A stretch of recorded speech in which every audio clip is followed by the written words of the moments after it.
Bonjour my friends, I'm Frankie and welcome to Club Foodie.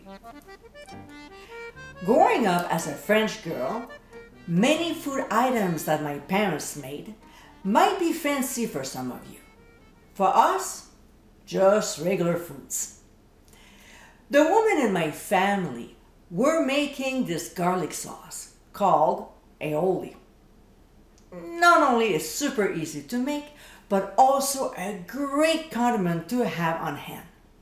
It can be used as a dip, a spread, or an ingredient, like when I make bourride provençale, which is coming up next month. So let's get cooking. In a mortar, we'll add peeled garlic cloves. When I filmed this episode, I was making my bourride provençale, which is a fish stew. Therefore, I use 3 large ones.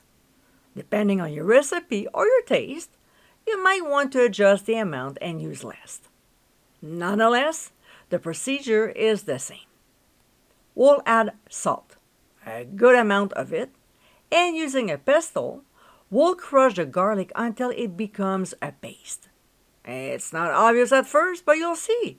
It works pretty fast. Next, we'll drop our garlic paste into a tall container and then add 1 egg yolk, some Dijon mustard. Again, this aioli was for the fish too, so adapt the sauce to your needs. And the same with lemon juice, although I use it all the time when I make this garlic sauce.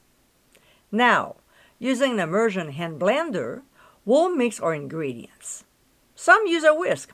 I don't. Life is way too short. From here, we'll gradually, and I really mean it, pour in the grapeseed oil at first and process until the sauce thickens. Then we'll add a little bit of extra virgin olive oil. The reason why I don't use all olive oil is because I find it heavy in taste, even the extra virgin one. Anyway, so we'll continue blending by adding a little at a time. I normally pour in about 2 tablespoons, maybe 2.5 at the most, or until the consistency resembles mayonnaise, thick and creamy. And my friends, this is our aioli sauce.